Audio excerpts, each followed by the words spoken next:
Bueno, muy buenos días, tardes o noche para quien esté viendo este video.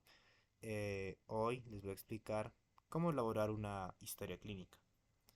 Entonces, primero hay que definir qué es una historia clínica. La historia clínica es un relato escrito y ordenado y minucioso de la enfermedad, que nos va a describir síntomas y signos de una determinada patología y de los antecedentes tanto presentes y pasados de la persona. También puede tomar en cuenta eh, casos especiales como por ejemplo exámenes de laboratorio y estudios de imagen. También recordar que es un documento científico, un documento médico y un documento legal. Y es por eso que debe tener un correcto llenado y un- una buena elaboración de la misma historia clínica.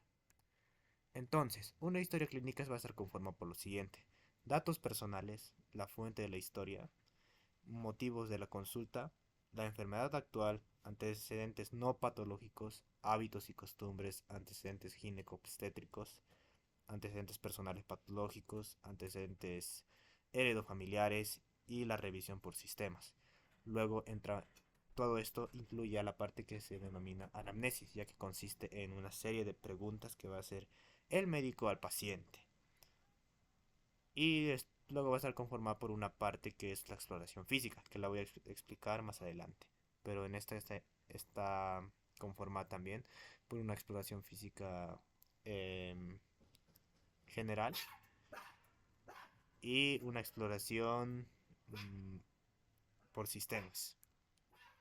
Entonces, referente a los datos personales, em, que va llegado al inicio de la amnesis, tenemos que, vamos a ver que está conformada por el nombre completo del paciente, y en el caso de las mujeres se debe colocar el nombre, el apellido de soltera de la paciente, la edad de la paciente, ya que esto nos indicaría si es un grupo de riesgo, distintas cosas. El género, el estado civil, la nacionalidad, profesión, ocupación, ya que algunas patologías también están relacionadas con la ocupación, la religión, el grado de instrucción, la procedencia, de dónde se origina, su domicilio y el teléfono. También recordar que la historia clínica debe estar relatada según y debe anotarse la fecha y la hora a la que se realizó. Entonces vamos al siguiente punto, que es la fuente de la historia clínica. En la fuente principalmente se va a enfocar en la persona que nos otorga los datos de la historia clínica. En este caso puede ser tanto el mismo paciente como algún familiar del paciente. Entonces en esta parte se puede anotar textualmente como paciente, que la historia fue otorgada que la información fue otorgada por el mismo paciente, eh, y puede merecer relativa o poca confianza, dependiendo de cómo lo veas. Motivo de consulta. El motivo de consulta principalmente va a ser, tal como lo dice el motivo de la consulta. Se trata de una breve descripción del motivo por el cual consulta la persona. Debe ser en pocas palabras por lo cual la persona acude a consulta. En este caso podremos poner tal vez de ejemplo que el paciente presenta cefaleas, pues un ejemplo, puede presentar vómitos. Esos tal vez pueden ser signos, un motivo por el cual vino el paciente. Y tiene que estar descrito en un lenguaje, en una terminología médica. ¿Sí? Sí. Y enfermedad actual. Esta tal vez sea una parte bastante importante, ya que en esta parte se detalla de manera precisa y cronológica el desarrollo de los síntomas y signos que llevaron al paciente a buscar atención médica en esta ocasión. En esta parte tiene que ser bastante minuciosa y ordenada cronológicamente. Esta parte se caracteriza por eso mismo, porque ya que esta parte nos va a relatar toda la historia del paciente que tuvo desde el inicio hasta el momento que acudió al centro médico. En esta parte tiene que tomar en cuenta básicamente casi, por así decirlo, todo acerca de la enfermedad, tales como puede ser el dolor, guiarnos con el alicia, que puede ser antigüedad, localización, irradiación, carácter, intensidad, atenuantes y agravantes. Si el paciente nos refiere que tuvo vómitos, entonces habrá que preguntarle la característica de los vómitos, el inicio, en qué momento fue, si comió algo. Aquí anotarlo y hacerlo bastante detallado, ya que esto nos puede llegar nos va a ayudar mucho con el diagnóstico. Pasando al siguiente punto, tenemos antecedentes personales no patológicos, que se refiere más que todo al desarrollo del paciente en sí. Preguntarle tal como si nació por parto cesárea, si tuvo lactancia materna o no, el desarrollo psicomotor y si cuenta con todas las vacunas al momento de nacer. Hábitos y costumbres. En esta parte hay que preguntar al paciente acerca de su vivienda, características de su vivienda, como puede ser si cuenta con todos los servicios básicos, el material de la que está hecha su vivienda y ver más o menos las características que pudieron acerca también del fumar y bebidas alcohólicas. En este caso hay que preguntar más o menos a qué edad inició y la frecuencia de la misma. Algunos pacientes pueden referir que iniciaron a muy temprana edad o a muy tarde edad y es importante incluso anotar la frecuencia porque algunas patologías se van a deber a esto.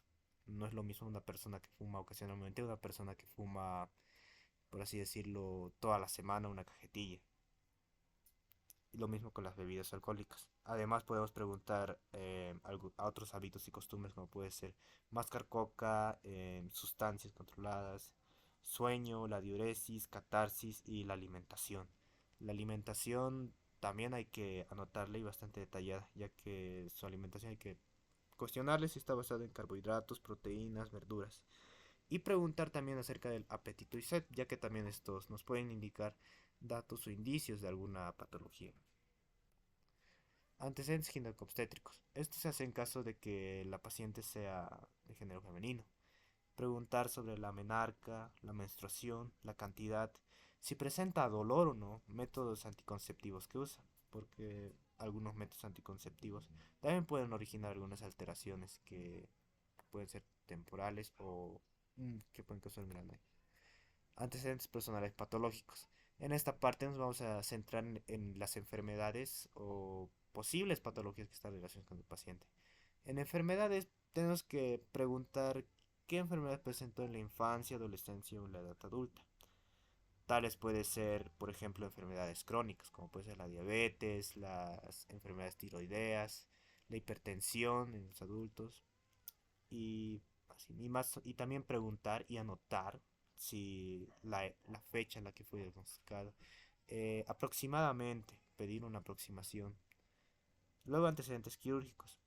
Hay que cuestionar el tipo de intervención y la fecha de la misma, ya que esto también nos puede ayudar a guiarnos al diagnóstico. Antecedentes traumatológicos referido a traumas tales como pueden ser luxaciones, fracturas o fracturas, esguinces, luxaciones, fisuras, y las fechas de las mismas incluso.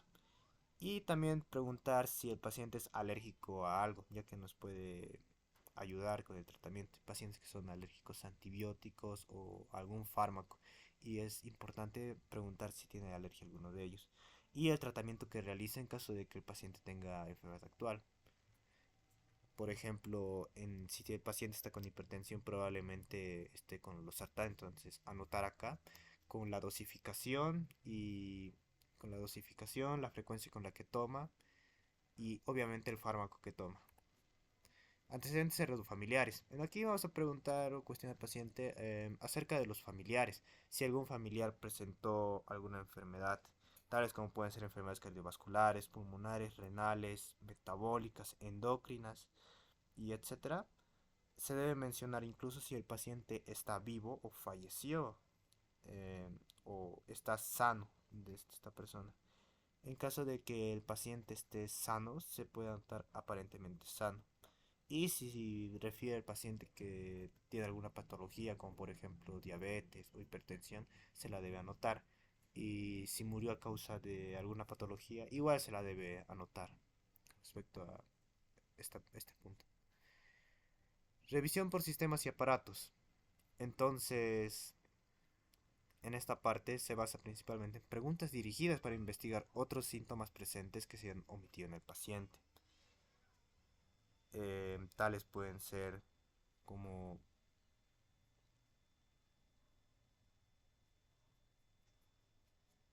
son preguntas dirigidas para referidas a la enfermedad actual.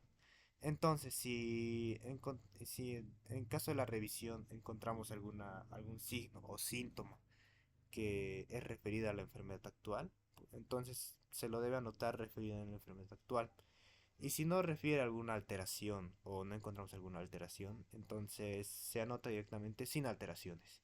En revisión se debe revisar partes como pueden ser ojos, oídos, nariz, boca, cuello, mamas, sistema nervioso central, sistema cardiopulmonar, sistema genitourinario, sistema gastrointestinal, sistema musculoesquelético, sistema hematopoyético, sistema endocrino, psiquiátrico y emocional.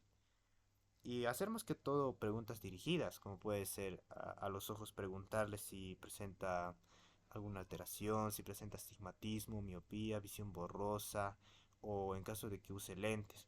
En oídos preguntar acerca de su audición, en la nariz preguntar si tiene alguna alteración del olfato, como puede ser anosmia, hiperosmia, y todo esto anotado en un lenguaje médico. Continuando entonces nos dirigimos a la parte de la exploración física, el cual consiste en una inspección general en la cual anotamos la edad aparente del paciente, la posición que tiene, la marcha y las facies que presenta. La constitución y el estado general también se los anota. También debemos anotar los signos vitales y tomar los signos vitales, tales como es la presión arterial, frecuencia respiratoria, pulso, frecuencia cardíaca, temperatura y etcétera. Luego nos vamos al examen regional, que va a consistir en una exploración igual, física, en el cual se va a evaluar, como puede ser en la cabeza, el tamaño, la forma y la simetría, el cuero cabelludo de la misma. En la cara hay que valorar lo que son los ojos, los párpados, la nariz, la boca.